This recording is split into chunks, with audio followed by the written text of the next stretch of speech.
ZEE5 ಇರುವಾಗ ನೀವು ನಿಮ್ಮ ನೆಚ್ಚಿನ ಶೋಗಳನ್ನ ಎಂದಿಗೂ ಮಿಸ್ ಮಾಡಿಕೊಳ್ಳುವುದಿಲ್ಲ. ಅದು ಸಂಪೂರ್ಣ ಉಚಿತವಾಗಿ. ದಿವ್ಯಾ, ಹೋದ ಕೆಲಸ ಏನಾಯ್ತಮ್ಮ? ಎಲ್ಲ ಆಯ್ತು. ನೋಡ್ತಿದ್ದಂಗೆ ಫೈನಲೈಸ್ ಮಾಡಿ ಅಡ್ವಾನ್ಸ್ ಕೊಟ್ಟು ಬಂದೆ. ಈ ಹಿಂದೆನೂ ಅಲ್ಲಿ ಪಾರ್ಲರೇ ಇತ್ತು, ಅದಕ್ಕೆ ಹೆಚ್ಚೇನೋ ಕೆಲಸ ಇಲ್ಲ ಅಜ್ಜಿ. ಇಂಟೀರಿಯರ್ ಕೂಡ ರೆಡಿ ಇದೆ. ಕಾಕ್ರೋಚ್ ಇದ್ದಿದ್ದಕ್ಕೆ ವ್ಯಾಪಾರ ಮಾಡಕ್ಕೆ ಸಹಾಯ ಆಯಿತು. ಅಡ್ವಾನ್ಸು ಸ್ವಲ್ಪ ಕಡಿಮೆನೇ ಕೊಟ್ಟೆ. ಅಂತೂ ಕೆಲಸ ಫಾಸ್ಟಾಗಿ ನಡೀತಾ ಇದೆ ಅಲ್ವಾ?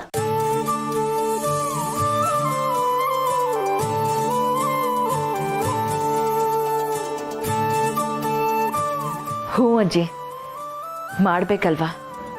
ಕೂತು ತಿಂದರೆ ಕುಡಿಕೆ ಹೊನ್ನು ಸಾಲಲ್ಲ ಅಂತ ಹೇಳ್ತಾ ಇದ್ದೆ ಅಲ್ವಾ, ಅದು ಇವಾಗ ನಿಜ ಅನಿಸ್ತಾ ಇದೆ.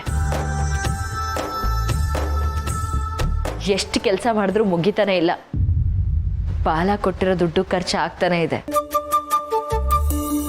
ಅದು ಹಾಗೇನೆ, ನಾವು ದುಡಿಯೋಕೆ ಅಂತ ನಿಲ್ತೀವಿ ನೋಡಿ, ಆವಾಗಲೇ ಇಂಥ ವಿಚಾರಗಳೆಲ್ಲ ಅರ್ಥ ಆಗೋದು. ಹೌದು, ಪಾರ್ಲರ್ ಮಾಡ್ತೀನಿ ಅಂತ ಕುಣಿತಿದ್ಯಲ್ಲ, ನಿನ್ನ ಜೊತೆ ಕೆಲಸ ಮಾಡೋದಕ್ಕೆ ಹುಡುಗಿಯರು ಸಿಕ್ಕಿದ್ರಾ? ಸಿಕ್ಕಿದ್ರು. ಆದರೆ ಅವ್ರಿಗಷ್ಟಾಗೇನು ಕೆಲಸ ಬರಲ್ಲ. ಹೋಗ್ತಾ ಹೋಗ್ತಾ ನಾನೇ ಕಲ್ಸ್ಕೊಡ್ತೀನಿ. ಅಷ್ಟಿದ್ರೆ ಸಾಕಮ್ಮ. ದುಡಿಯೋ ಮನ್ಸಿದ್ರೆ ಕೆಲಸ ತಾನಾಗೆ ಕೈ ಹಿಡಿಯುತ್ತೆ. ಇನ್ಯಾಕೆ ತಡ, ಒಂದು ಒಳ್ಳೆ ದಿನ ನೋಡಿ ಶುರು ಮಾಡ್ಕೋ. ಬರ್ತಾ ಪುರೋಹಿತರು ಕೇಳ್ಕೊಂಬಂದೆ, ನಾಳೆನೇ ದಿನ ಚೆನ್ನಾಗಿದೆ ಅಂತೆ.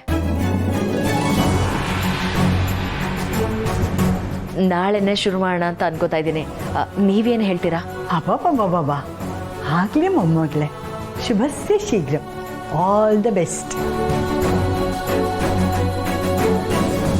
ಅಮ್ಮ, ಸತ್ಯಂಗೂ ಒಂದು ಮಾತು ಫೋನ್ ಮಾಡಿ ಬರೋದಕ್ಕೆ ಹೇಳ್ತೀಯಾ? ಅವಳಿಗೂ ನಾಳೆ ಪಾರ್ಲರ್ ಇನಾಗ್ರೇಷನ್ ಇದೆ ಅಂತ ನನ್ನ ಪರವಾಗಿ ಇನ್ವೈಟ್ ಮಾಡ್ತೀಯಾ? ಅದನ್ನ ನೀನು ಮಾಡಬೇಕು, ನಾನು ಮಾಡಿದ್ರೆ ಚೆನ್ನಾಗಿರುತ್ತಾ? ಯಾವ ಮುಖ ಇಟ್ಕೊಂಡು ಫೋನ್ ಮಾಡ್ಲಮ್ಮ? ಅವಳಿಗೆ ನಾನು ಹಿಂಸೆ ಕೊಟ್ಟಿರೋದು. ನೀನೇ ಫೋನ್ ಮಾಡಿ ವಿಷಯ ತಿಳಿಸು, ಬರ್ತಾರೆ. ಅವಳಿಗೆ ಫೋನ್ ಮಾಡಿ ಕರೆಯೋ ಮುಖ ನನಗಿಲ್ಲ.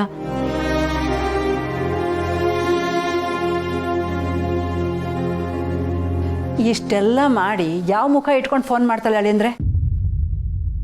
ಅವಳ ಪ್ರೀತಿನ, ಅವಳ ಭಾವನೆಗಳನ್ನ ಎಲ್ಲ ದುರುಪಯೋಗ ಪಡಿಸ್ಕೊಂಡಿದ್ದಾಳೆ ಇವಳು. ಹೋಗ್ಲಿ ಬಿಡೆ, ಈಗ ಯಾಕೆ ಹಳೇದನ್ನೆಲ್ಲ ತಗೊಂಡು? ಅಜ್ಜಿ ಅತ್ತೆ, ಸುಮ್ಮನೆ ನಾವೇ ಏನೇನೋ ಯೋಚನೆ ಮಾಡೋದು ಬೇಡ. ನೀವು ಒಂದ್ಸರಿ ಸತ್ಯ ಅವ್ರಿಗೆ ಫೋನ್ ಮಾಡಿ, ಅವರು ಬಂದರೆ ಇವಳು ಬಂಡವಾಳ ಏನು ಅಂತ ಗೊತ್ತಾಗುತ್ತಲ್ಲ. ಹೌದು ಜಾನಕಿ, ಅನುಮಾನಂ ಪೆದ್ದ ರೋಗಂ ಅಂತಾರೆ. ನೀನು ಅವಳಿಗೆ ಫೋನ್ ಮಾಡು. ಸರಿ ಅತ್ತೆ, ಫೋನ್ ಮಾಡ್ತೀನಿ. ಆದರೆ ಅವಳು ಇಲ್ಲಿವರೆಗೆ ಬಂದು ಅವಳಿಗೆ ಅವಮಾನ ಆಗಬಾರ್ದು ನೋಡಿ, ಅದು ನನ್ನ ಯೋಚನೆ. ಹಾಗಾಗೋದಕ್ಕೆ ನಾನು ಬಿಡಲ್ಲ. ನೀವು ಸತ್ಯ ಅವ್ರಿಗೆ ಫೋನ್ ಮಾಡಿ. ಸರಿನಪ್ಪ. ZEE5 ಆಪ್ ಡೌನ್ಲೋಡ್ ಮಾಡಿ ಎಲ್ಲಾ ಸಂಚಿಕೆಗಳನ್ನು ಸಂಪೂರ್ಣ ಉಚಿತವಾಗಿ ನೋಡಿ.